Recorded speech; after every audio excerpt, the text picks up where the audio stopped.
몇 년 전 어느 날 엄마의 다급한 목소리가 들려왔어요. 아무래도 내가 내려가 봐야겠다. 아무리 전화를 해도 전화를 안 받으시네. 엄마의 목소리에는 걱정이 가득해 보였어요. 요 며칠간 몇 번을 전화해도 할머니가 전화를 받지 않고 있었거든요. 엄마, 작은 엄마가 잘 계신다고 했잖아. 엄마가 자꾸 그렇게 상관하면 괜히 작은 엄마 기분만 상할 수 있어. 그러니까 엄마도 이제는 내려놔야지 어쩌겠어? 우리가 상관할 수 있는 게 아니잖아. 제가 최대한 차분한 목소리로 엄마를 설득했어요. 그래도 뭔가 이상해. 어머님이 내 전화를 안 받는다는 게 말이나 되니? 너도 알다시피 네 할머니가 그럴 뿐이 아니잖아. 작은 엄마랑은 통화해봤어? 뭐래? 네 작은 엄마 말로는 요즘 정신이 맑지 않아서 계속 잠만 주무신다고 하던데. 그럼 설마 별일이야 있겠어? 그러니까 괜시레 자꾸 전화하고 그러지 마. 그렇잖아도 작은 엄마 한성격 하는데 괜히 또 싸움만 나니까 제가 엄마에게 단단히 이르고 전화를 끊었어요. 사실 작년까지만 해도 엄마가 할머니를 모시고 살았었는데 아빠가 갑작스레 돌아가시고 나서는 작은 아빠가 할머니를 모시겠다고 했습니다. 아들도 없는 집에 며느리가 모시는 것보다 아들인 작은 아빠가 모시는 게 순리에 맞다고 하면서 말이죠. 작은 엄마 또한 그런 작은 아빠의 말에 고개를 끄덕였고 할머니는 그렇게 작은 아빠 집으로 들어가셨어요. 물론 할머니는 성격이 까칠한 작은 엄마보다는 정 많은 우리 엄마가 더 편했겠지만 아들도 없는 집에서 괜히 며느리 힘들게 하는 것은 아닐까 하는 생각을 하셨던지 그러겠다고 했어요. 그리고 엄마는 아빠 고향을 떠나 제가 있는 곳으로 이사를 했습니다. 갑작스럽게 떠난 아빠로 인해 충격도 많이 받았었고 그곳에 남아있으면 엄마를 아껴주던 아빠의 모습이 자꾸 떠올라서 허구한 날 눈물바람이었거든요. 결국 제가 엄마에게 서울로 올라오라고 말을 했고 엄마는 오랫동안 살던 그곳을 떠나 제 곁으로 오셨어요. 엄마가 떠나던 날 할머니의 눈물이 멈추지를 않았는데 하루아침에 아들을 떠나보내고 잘 지내던 며느리까지 멀리 떠나간다고 하니 아무래도 많이 서운하셨던 것 같아요. 엄마는 그런 할머니를 모시고 갈까 고민도 했지만 작은 엄마가 아들이 떡하니 살아있는데 가긴 어딜 가세요? 어머니 그렇게 가시고 나면 사람들이 우릴 보고 뭐라고 하겠어요? 그리고 형님도 그러시는 거 아니에요. 마치 혼자 효부인 것처럼 그러시는데 이제 아주버님도 안 계신데 형님이 무슨 자격으로 어머님을 모셔요? 이제 어머님이랑 형님은 남남이에요. 라며 우리 엄마를 싸늘하게 바라봤어요. 동서, 남남이라니. 우리 남편이 그렇게 되긴 했어도 우리 지영이까지 있는데 남남이라고 하는 건 말이 좀 심하지 않아? 엄마도 순간 욱한 것인지 목소리가 높아졌어요. 아니, 말이 그렇다는 거죠. 아무튼 어머님은 제가 잘 모실 테니까 형님은 이제 걱정하지 마시라고요. 그동안 그 긴 세월 형님이 어머님 모셨는데 이제는 제가 해야죠. 작은 엄마가 엄마와 제 눈치를 보며 다시 말했어요. 작은 엄마는 평소 욕심이 굉장히 많았고 질투도 많은 사람이었어요. 손해볼 일은 절대 하지 않는 약간 얌체 같은 사람이라고 해야 할까요? 그런데 그런 작은 엄마가 갑자기 반세까지 하면서 할머니를 모시겠다고 했기에 엄마와 저는 그저 어안이 벙벙했지만 사실 저는 이제부터라도 엄마가 좀 편히 살길 바랐어요. 평생 동안 농사일 하면서 할머니까지 모시면서 제 뒷바라지까지 하느라 고생을 정말 많이 하셨거든요. 할머니가 무난한 성격이시긴 했지만 그럼에도 불구하고 사람과 사람이 만나서 사는데 전혀 문제가 없을 수는 없었으니까요.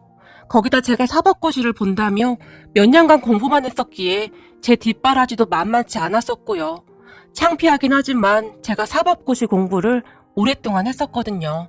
물론 그 뒤 어렵게 합격을 해서 지금은 변호사로 일을 하고 있습니다. 그런 제게 짜증 한번 내지 않고 우리 엄마는 묵묵히 제 뒷바라지를 했어요. 그랬기에 저는 엄마가 이제부터라도 좀 편히 살길 바랐어요. 그리고 그런 와중에 작은 엄마가 할머니를 모시겠다고 하니 사실 저는 싫지만은 않았어요. 우리 엄마의 아침은 할머니의 반찬 걱정으로 하루를 시작하곤 했으니까요.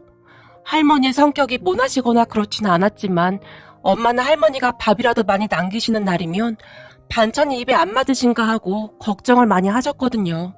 엄마는 그렇게 그곳을 떠나 제가 있는 곳으로 왔고 처음에는 많이 낯설어 했지만 하루하루 서울 생활에 적응해가고 있었어요.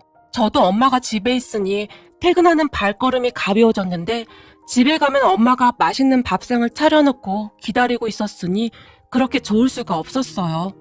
혹시나 심심할까 싶어 엄마에게 가까운 문화센터에 노래 강습을 권해드렸고 처음에는 무슨 노래 강습이냐고 펄쩍펄쩍 뛰던 엄마였지만 한 번, 두 번 다니다 보니 마음에 드셨는지 나중에는 아주 열성을 가지고 다니셨어요. 거기다 노래 강습반에 같이 다니던 한 분이 공방을 운영 중이었는데 그곳에 마음 맞는 분이 몇 분 있으셨던 것 같았어요. 엄마는 그곳에서 수다도 떨고 하면서 우울증도 많이 나아지신 듯 했어요. 거기다 그 공방에 다니던 분 중 한 분이 법적으로 골치 아픈 일이 생겼었고 제가 나서서 그 일을 잘 해결해드린 적이 있었어요. 그 뒤 우리 엄마의 인기가 엄청 올라간 모양인데 그 사람들과 뜨개질도 하고 수다도 떨고 하면서 엄마는 몰라보게 밝아지셨어요. 하지만 엄마는 며칠에 한 번씩은 할머니에게 꼭 안부 전화를 드렸어요. 엄마 말로는 할머니도 나름 잘 지내시는 것 같다며 안심하시는 듯 했어요. 그렇게 한 1년 정도가 지났을까요? 어느 날부터 엄마 얼굴에 근심이 가득했는데 할머니와 통화가 잘 되지 않는다며 거참 이상하네. 네 할머니가 요즘 내 전화를 안 받아. 라며 걱정하셨어요. 잘 지내시겠지. 작은 엄마한테 연락은 해봤어? 네 작은 엄마야. 그냥 잘 지낸다고. 걱정하지 말라고 하지. 그리고 내가 자꾸 전화한다고 할머니가 귀찮다고 했다는데 아무리 생각해도 이상해서 네 할머니가 어디 그럴 뿐이시니? 진짜? 와, 우리 할머니 그새 변심하셨나 보네. 권순심 여사님 마음이 완전 갈대나 갈대야. 엄마 없이는 절대 못 산다고 할 때는 언제고 그렇게 빨리 마음이 변해? 라며 제가 엄마에게 농담을 했어요. 여기서 권순심 여사님은 우리 할머니 성함입니다. 하지만 제 말을 듣던 엄마는 아무리 생각해봐도 뭔가 이상해. 내가 네 할머니를 한두 해 모신 것도 아니고 같이 산 세월이 얼마인데 그럴 뿐이 아니야. 어디가 아프신가? 엄마가 걱정스러운 표정으로 한숨을 내쉬었어요. 작은 엄마가 괜찮다고 하잖아. 그러니까 엄마도 좀 내려놔. 할머니랑 지금 같이 사는 사람은 엄마가 아니라 작은 엄마잖아. 그러니까 이제는 작은 엄마한테 다 맡겨둬야지. 엄마가 자꾸 그러면 작은 엄마도 기분 나쁘지. 그러다가 또 작은 엄마랑 한바탕 하지 말고 그냥 조용히 있어. 라며 제가 엄마를 말렸어요. 하지만 그 뒤에도 엄마의 걱정은 계속되었어요. 그런 엄마를 보며 어느 날은 제가 할머니에게 전화를 해봤는데 역시나 할머니는 제 전화도 받지 않았어요. 그리고 혹시나 하는 마음에 제가 작은 엄마에게 전화를 했는데 작은 엄마, 저 지영이에요. 요즘 할머니가 전화를 잘 안 받는다고 하던데 혹시 할머니한테 무슨 일 있는 거 아니죠? 라며 제가 작은 엄마에게 물었어요. 아니, 네 할머니 식사도 잘하시고 요즘은 동네 노인정에 가서 하루 종일 놀다 오시느라 정신이 없다. 그러니까 걱정하지 마. 근데 너나 네 엄마는 내가 그렇게 못 믿어온 거니? 뭘 그렇게 번갈아 가면서 전화하고 난린 거니? 라고 작은 엄마가 말을 했는데 작은 엄마의 말에는 왠지 모를 가시가 잔뜩 돋쳐있는 것 같았어요. 아니, 할머니가 계속 전화를 안 받으시니까 걱정돼서 그렇죠. 걱정하지 마. 네 할머니 잘 드시고 잘 주무시고 그러고 있으니까. 네 엄마도 그렇고 너도 그렇고 내가 네 할머니한테 어떻게 했을까봐 노심초사인가 본데 아주버님 떠나자마자 네 할머니 두고 가버려놓고는 뭘 그렇게 걱정하는 척이야 척이. 라며 작은 엄마가 신경질적으로 말을 했어요. 아니, 우리가 언제 그냥 두고 왔다는 말이에요. 그거야 할머니를 작은 엄마 작은 아빠가 모신다고 해서 그런 거잖아요? 근데 무슨 말을 그렇게 하세요? 순간 저도 기분이 나빴던지라 말투가 좋지 않았어요. 제 말 듣던 작은 엄마가 내가 감히 변호사 말빨을 어떻게 이기겠냐마는 어찌됐든 잘 지내고 계시니까 자꾸 연락하지 말거라.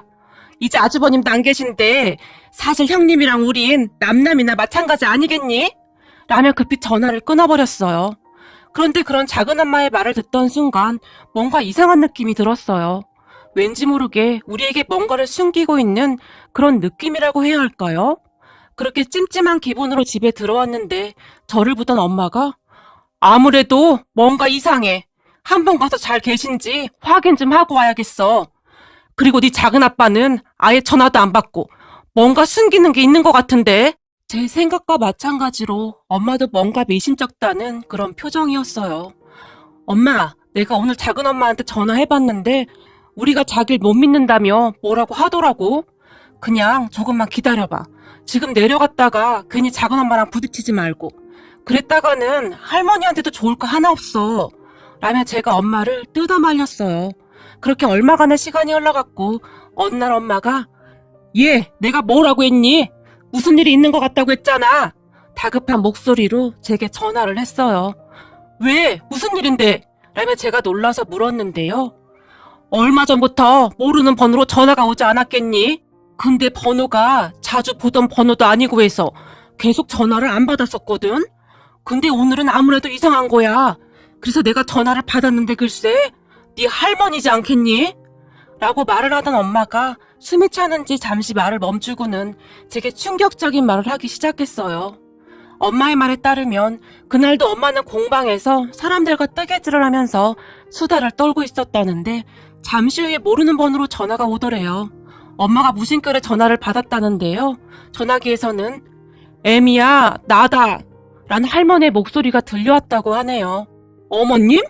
어디세요? 그동안 왜 이렇게 연락이 안 된 거예요? 근데 어머님 전화는 어디서 하시는 거예요? 엄마가 놀란 채 할머니에게 물었다는데요. 그게 말이다. 말하자면 굉장히 긴데 내가 지금 요양원에 있는데 여기 더 이상 못 있겠다.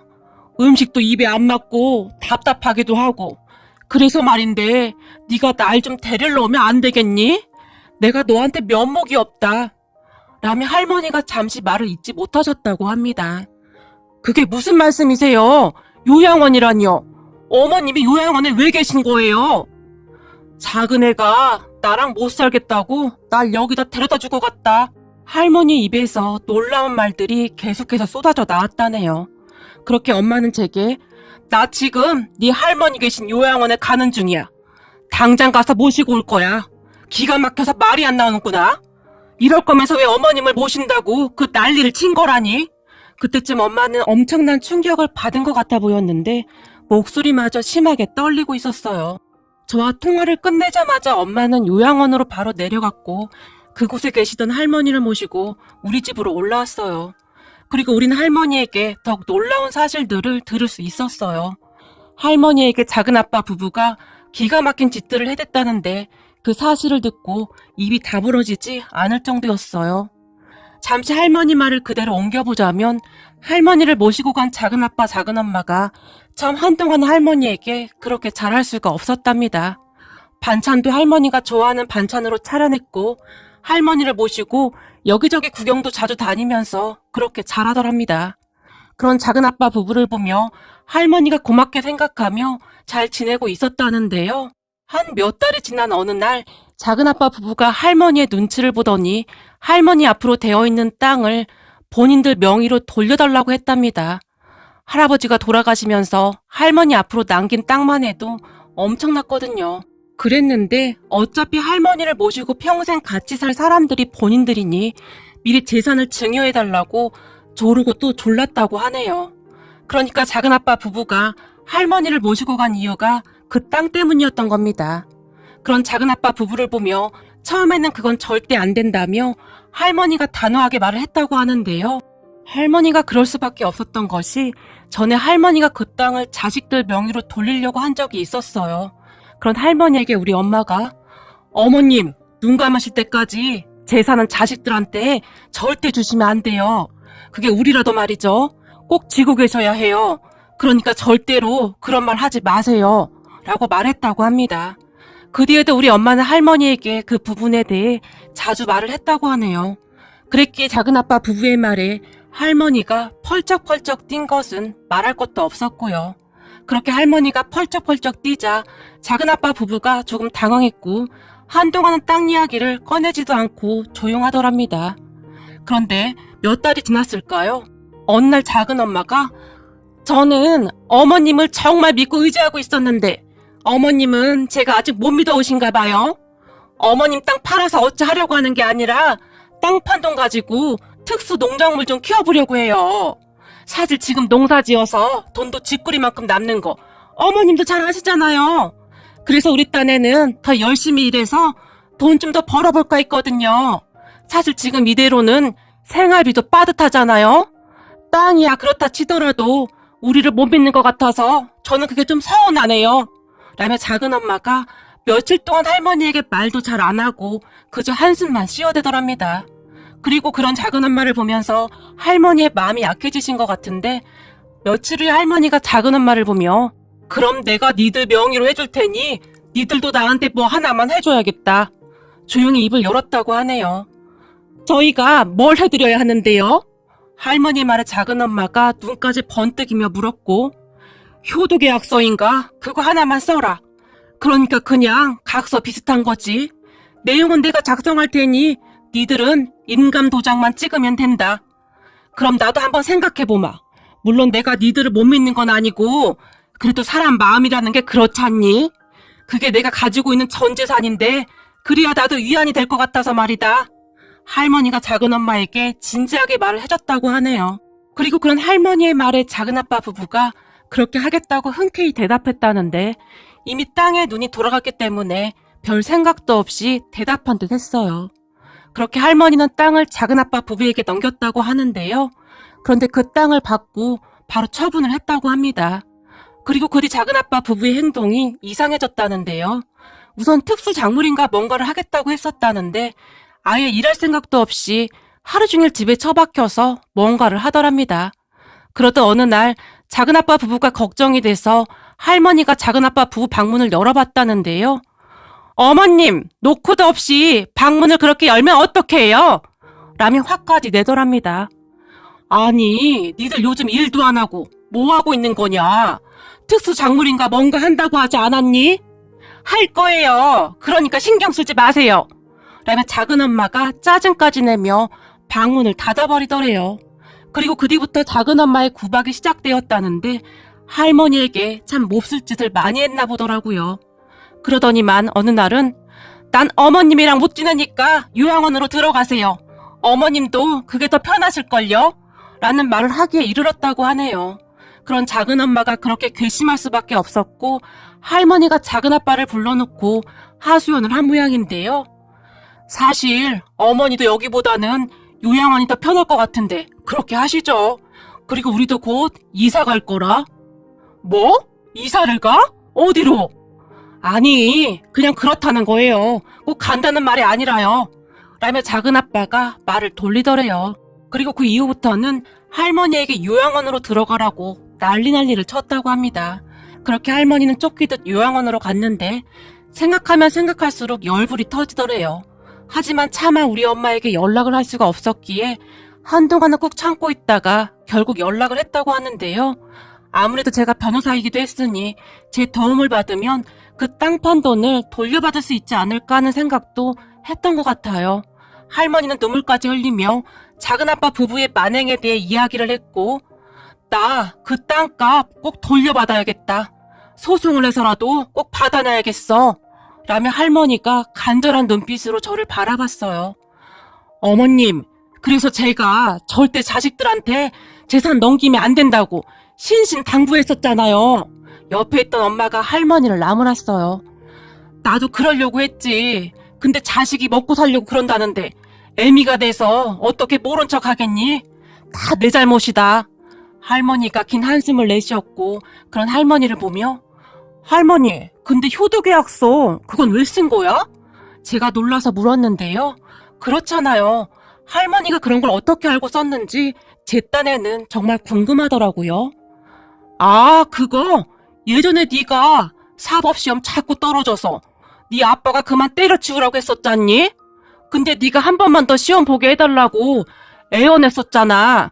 그러면서 네가 효도계약서를 작성해 왔었잖니. 그리고는 거기다 네 도장까지 찍고 네 아빠 도장까지 찍어서 액자에 걸어뒀었잖니. 그때 네 아빠가 벽에 걸린 효도계약서만 보면 힘이 난다고 그랬었다. 꼭 해낼 녀석이라고 하면서 말이다. 그래서 내가 똑똑히 기억하고 있었지. 라고 말을 하던 할머니가 아빠 생각이 나는지 눈시울이 붉어졌어요. 우와, 우리 할머니 대단하시다. 그걸 기억했어? 그럼 작은엄마 작은아빠한테도 효도계약서에 도장 찍게 했어? 당연하지. 네가 한 거랑 똑같이 했지. 내용도 내가 더 많이 추가했었었어. 거기다 네가 항상 그랬잖아.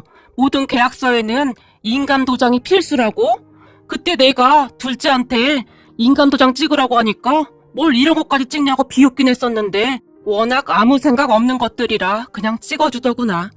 거기다 인감증명서까지 다 받아놨다. 네가 전에 그것도 꼭 있어야 한다면서? 할머니 목소리가 다시 높아졌어요. 아무래도 제가 변호사이다 보니 할머니에게 이것저것 지나가는 말로 했었던 모양인데 할머니는 그 모든 것을 잊지 않고 기억하고 계셨더라고요. 우리 할머니는 제가 변호사인 걸 참 뿌듯해 하셨거든요. 그래서 제게 항상 이것저것 많이 물어보기도 하셨으니까요. 그리고 할머니가 한마디를 더 하셨는데요. 근데 말이야, 그동안 네 작은엄마가 나한테 함부로 말하는 거 그것도 다 녹음해놨다. 라며 할머니의 표정은 의기양양해져 있었어요. 녹음? 할머니가 녹음까지 했다고? 제가 놀라서 물었어요. 그렇다니까. 네가 전에 알려줬었잖니. 변호사는 녹음이 필수라면서. 그래서 네가 알려준 대로 했지. 녹음 그거 별거 아니더만. 요즘 세상이 좋아져서 휴대폰만 있으면 못하는 게 없어. 할머니가 아무렇지도 않게 말했어요. 그런 할머니를 엄마와 제가 놀란 눈으로 바라봤는데요. 엄마, 혹시 녹음할 줄 알아? 라며 제가 엄마에게 물었어요. 녹음? 아니, 한 번도 안 해봤는데. 그러고 보니 어머님 진짜 대단하시네요. 어떻게 녹음할 생각을 다 하셨어요? 참, 그리고 어머님 휴대폰은 어디 있어요? 벌써 물어본다는 게 깜빡하고 있었네요.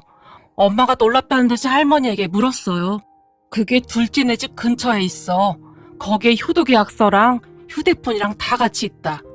그거 가지고 와야 해. 둘째 그 잡것이 하도 감시를 해서 내가 몰래 숨겨뒀었는데 그냥 두고 나왔지 뭐니. 내가 그거 작은 항아리에 잘 넣어서 땅에 몰래 파묻어놨다. 깜깜한 밤에 내가 그거 몰래 묻느라고 아주 죽을 똥을 쌌다. 전에도 나 몰래 내 휴대폰 문자랑 통화 내역도 다 확인하길래 그 불려시가 혹시나 내가 녹음한 거 알게 될까봐 꼭꼭 숨겨뒀었어. 라며 할머니가 한숨을 내쉬었어요. 할머니는 생각보다 철저했는데 그런 할머니를 보며 제가 할머니의 성격을 그대로 쏙 빼닮았구나 하는 생각마저 들었어요. 우리 할머니는 굉장히 총명하셨고 무엇인가를 알려드리면 습득력이 굉장히 빨랐거든요. 그때 저는 할머니의 돈을 되찾기 위해 쉴 새 없이 뛰어다녔고 어느 날은 우리 변호사 사무실 직원과 함께 할머니가 알려준 곳으로 몰래 가서 할머니가 숨겨놨다던 효도계약서와 휴대폰을 가지고 왔어요. 둘이서 모자에 선글라스까지 끼고 다녀왔는데 할머니가 어찌나 꼼꼼하게 숨겨놨던지 항아리 한 비닐봉투에 쌓인 채 잘 보관되어 있었어요. 그렇게 저는 할머니 재산 반환 소송에 들어갔는데 할머니가 그동안 녹음한 거랑 효도계약서를 어찌나 꼼꼼하게 작성해놨던지 같이 일하는 변호사 사무실 직원들조차도 혀를 내두를 정도였어요. 그리고 현재도 소송 중인데 우리 쪽에 상당히 유리하게 돌아가고 있습니다.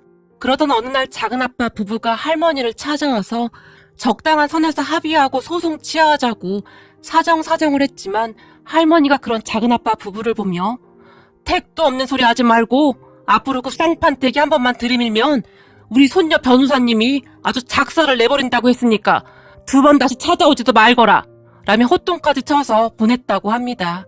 우리 할머니의 총명함이 있었으니 그나마 얼마나 다행이던지 그렇지 않았다면 정말 큰일 나지 않았을까 간담이 서늘하기까지 했습니다. 그런 작은아빠 부부를 보며 어떻게 부모에게 그럴 수가 있을까 하는 생각마저 들었는데요. 아무리 생각해봐도 작은아빠 부부를 도저히 이해할 수도 없고 용서가 되지 않습니다. 현재 할머니는 우리와 함께 지내면서 다시 예전의 모습을 되찾으셨고 요즘은 건강도 많이 회복하셨어요. 거기다 서울 생활에 완전히 적응을 하셨는데요. 며칠 전에는 출근하는 저를 보며 알고 보니 내가 서울 스타일이었어 라며 농담까지 하셨는데 그런 할머니를 보며 얼마나 다행인지 모르겠습니다. 앞으로도 할머니와 행복하게 잘 살겠습니다. 할머니, 항상 건강하세요.